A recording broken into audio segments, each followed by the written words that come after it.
Welcome back. We just spent 1 week boondocking just outside of Olympic National Park, which I think has made its way up into one of our favorite national parks we've seen so far. I have to agree with that, yeah. Yeah, so let's get into everything we did.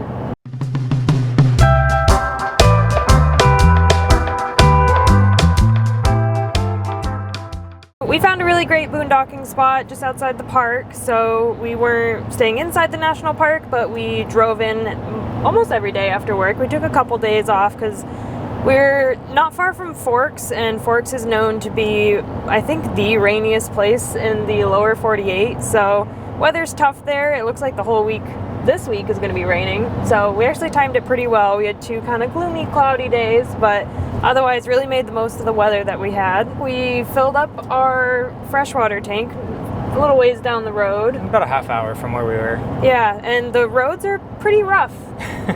So we think we lost some water along the way because when we went to leave this morning, we dumped the rest of the fresh water and there was not much left in there. Yeah, there was maybe 2 or 3 gallons left, and yeah, we've always had at least 10 gallons of fresh water left, and it was a standard week for us. When we boondock, it's typically 7 days at a time, and that's what this was. Mm-hmm. Weather was definitely amazing. Very blessed to have had that weather with that much sun. Like CeLynn said, we had a couple cloudy days, but solar ended up holding out really well. Mm-hmm. It did super well. Yeah, if you guys have any questions about our solar build, definitely let us know in the comments. We are going to put a video out soon, yeah, it's about it all and how we did everything. It's hard to work full-time as an engineer and stuff and still have time to do all the YouTube everything. Yeah, but that's the tough part, is Brad did the solar install, so he knows all the ins and outs and stuff, but yeah, he also works full-time, so we got to find a time where we can sit down together, go through all the footage, and I can put it together and he can tell me where everything goes, and we'll get that video out soon, hopefully. Yeah, but just like a quick rundown, we have 2,200 watts of panels on the roof, and we have about 11,000 watts of capacity, basically. We have 2 230 amp hour batteries, 24 volt batteries, for anybody who cares. But basically that allows us to run anything we want for probably, I would say, a good 3 days, mm-hmm, minus the air conditioner or electric heating. So if we had, one sunny day every 3 days, I think we'd be fine. Definitely in the summer months. Winter, maybe not. Mm-hmm. But we decided to run the heat pump, the electric heat pump this time, instead of using propane, because propane gets expensive. It's like $50 a week to heat the camper. So we definitely ran the batteries down quite a bit, but any day that we had that was sunny, they bounced right back. So very happy with our solar setup and our solar build.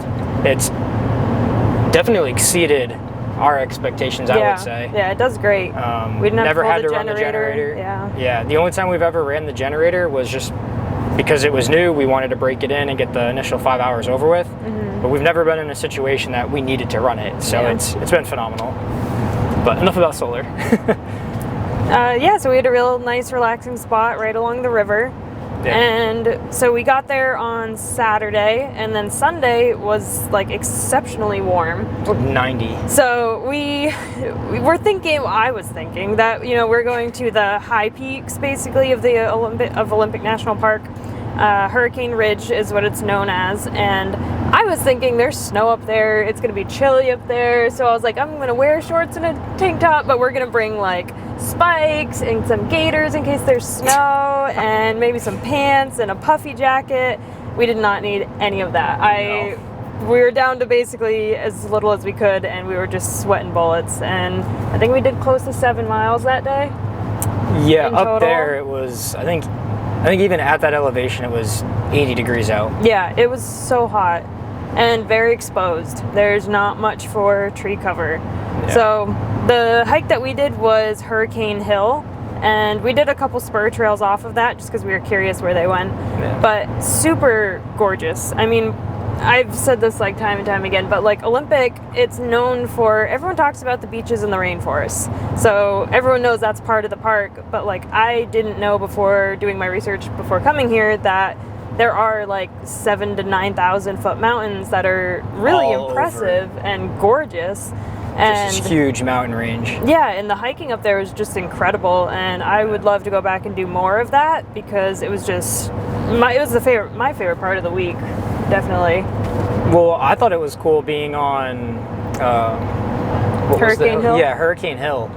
Because you've already got this really amazing view from there. You can look out into the, I don't know if it's the channel, but it's basically the water that divides the United States and Canada. Yeah. And you can see Canada, which is really neat. And you can see Mount Baker off in the distance. And then if you look back south towards Mount Olympus, there's this huge, and I mean absolutely massive, like 120 degree, like viewing area of just this whole mountain range with snow-covered peaks. And yeah, it's so pretty. It was phenomenal.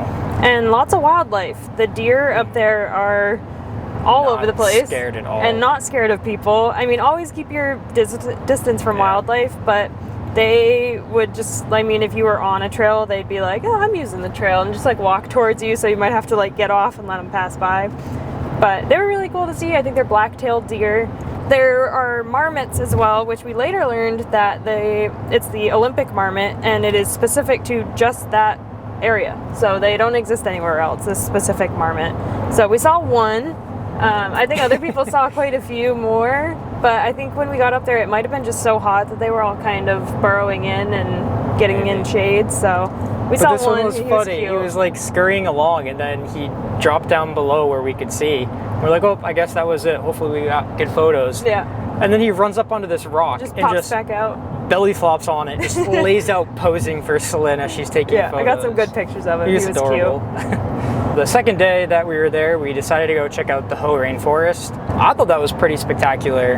Very green, a lot of moss just like hanging from the trees, which looked really soft. We did the trail, it's called Hall of Mosses. So it's a little loop. Yeah. I think it was not much more than a mile and a half. It wasn't very far at all. Yeah. I mean, elevation gain I think was under 100 feet. So it was pretty flat. I would say it's pretty accessible for most people. There's definitely roots and stuff in the trail, so I don't know if like a baby stroller would be a good idea. Yeah. So Olympic is a little weird because you basically enter and exit the park in a lot of different areas, because part of the national park is the beaches, and then there's some space in between, and then Hoh Rainforest is in the national park. So you've got to kind of research where you're going and see if it's in the national park or not, because you might need a pass, or you might need to pay to enter if you don't already have a pass. Can't recommend enough getting an annual pass for national parks. Yeah. Because they not only work for national parks, but they work for national forests, lots of public lands, and it can save you a lot of money over time. I mean, we just dumped at a campground and it was half the price. It was only $5 instead of $10 because we had an annual park pass. So good thing to have, especially if you're doing a big road trip like this. And where we're about to boondock, we think this pass will cover us for the week instead of having to pay $5 a night. Yep. So definitely worth it if you're going to check out, I would say more than likely if you're going to be at least 3 national parks a year. Oh yeah. And you're only going to do 1 day at each, which is not enough for a lot of national parks, but it'll pay for itself so fast. But so you do need your park pass to go to Hall of Mosses or the Hoh Rainforest. And we saw a lot of signs about wait times, so it gets really, really crowded there. And the line, it looks like, can get pretty long because there were signs that said like 2+ hours for wait times just to get to the point where you can pay to enter. Yeah. And the parking lots there like aren't very big. No. They're pretty small. So I'd recommend going early or going later in the afternoon, weekdays preferably. It was still pretty busy when we went, and it was a Tuesday. Yeah. Monday. I also feel like this might still be slightly off season. Yeah. So if you're going in season, like peak time, definitely get there early. Yeah, because it was busy. It was really busy. After we did the Hall of Mosses trail, we went down to Ruby Beach, and that was really pretty. There was so much driftwood, so it was a lot of climbing over that to get to the water. Yeah, that is not easily accessible. No. Getting down is, but then, like CeLynn said, you have to climb over a lot of driftwood. Yeah. There's some cool rock formations out in the water. It was surprisingly chilly. I wouldn't say it's like a must-see. Yeah. I think it's just like if you're already in the area. If you got time to kill and you're there, sure, yeah, check it out. Another day after work, we decided to go to Lake Crescent to do some paddle boarding. The thing that we ran into was, since we were staying pretty far away from there, it was hard to know kind of what the wind speed was. and how windy it was up there, and ended up being a little bit more than we cared for. Yeah. The water, you know, was definitely moving in one direction and made it difficult for us to paddle around. It's a big lake, so the wind picks up and waves start forming pretty quickly. Yeah, and there's a walking trail that you could do too. Do you know what the name of that is? That brings you to the Devil's Punchbowl? I don't know the name of the walking trail. So there is a walking trail there that you can go to, and it brings you to what they call the Devil's Punchbowl. And it's essentially this little section of land that's kind of like eroded out, where it's a pool of water from the lake. It's all connected, but it's like very, very blue and turquoisey and super colorful when the sun hits it just right. There's a little bridge going over it that kind of separate the lake and the Devil's Punchbowl. So we decided instead of hiking that, we would just paddle across the lake to it. And with how strong the wind was, I think we both started to have a little bit of a breakdown on the way over because it was exhausting with the wind and going against the current. Because we had to go across the lake, but that means the wind was hitting us broadside, so it kept turning our paddle board. Yeah, you're like trying to paddle into it so the waves don't go over your board, but then every time you turn into it, it just like drifts you back this way. Yeah, and our boards are set up where we have like a little kayak seat and we can convert to like a kayak paddle. Yeah. Which is what we do, because if you had to stand up in that, I feel like you wouldn't be making any progress. Yeah. Felt like we didn't make much progress anyways. It took us forever to get across, and I was exhausted. But getting to Devil's Punchbowl, I think, definitely made it all worth it, because it was really pretty, really cool to see. I would recommend trying to go in the morning. I think that's when it's most colorful and the sun's hitting it. Yeah. So we ended up going in the afternoon, because that's when I got off of work. And at that point, since this is on the west side of the lake, the sun's already on the other side of the trees. So we didn't get to see the vibrant color that you would see if you went in the morning. But I thought it was still neat. It was very cool. Yeah, people were jumping in. You can swim there, jump off the bridge or jump off the rocks. The water was cold. It was pretty darn cold. I went like waist deep after we were done paddling. If you're at Olympic and it's a really hot day, I'm sure you can rent kayaks or inflatable paddle boards or something nearby. And there is... Looks like they had a couple beaches in different areas that if you don't have a paddleboard or kayak, you could still get in and swim. Yeah, we parked in just like a pull-off on the side of the road. There's plenty of them on the far side of the lake. What was the name where we were gonna go use their boat? It was like Log Cabin Resort, I believe. Okay. And they do allow the public to launch there if you do have your own boat. I think she said it was like $8 for the day. You can always launch there if there's no room at these pull-offs. Hey, if you guys find this content helpful, please like and subscribe to help support our channel so that we can continue to deliver content for all of you. And it also lets us know that we're on the right track. So thank you very much for your support. We really appreciate it. One of the things that is not in Olympic National Park, but it's well worth doing if you're in the area because you're so close to it, is going to Cape Flattery, which is the northwesternmost point of the contiguous U.S. I thought it was contiguous, but apparently it's contiguous. So we decided to head up there. It is a drive, and there's, I think, only one road in and out. So it's a pretty scenic drive because you're going along ocean and beaches and stuff like that on the way out there. You do need a recreational use permit from the Maka tribe. Because it's reservation land? Yeah, because it's on their reservation. So it's $20 and it's good for the year. So if you're going to be in the area for a while, would recommend getting it towards the beginning of your trip so you can just go there anytime. And you can pick them up at a lot of different places. Like you can go to their tribal center, you can go to the visitor center, you can go to a mini mart, part of a gas station. The museum. Because CeLynn went online and printed one off before we got there trying to save time. And that didn't really work. Yeah, because we ended up with like a white piece of paper and it said like cut around the lines, put on your dash. So I did that.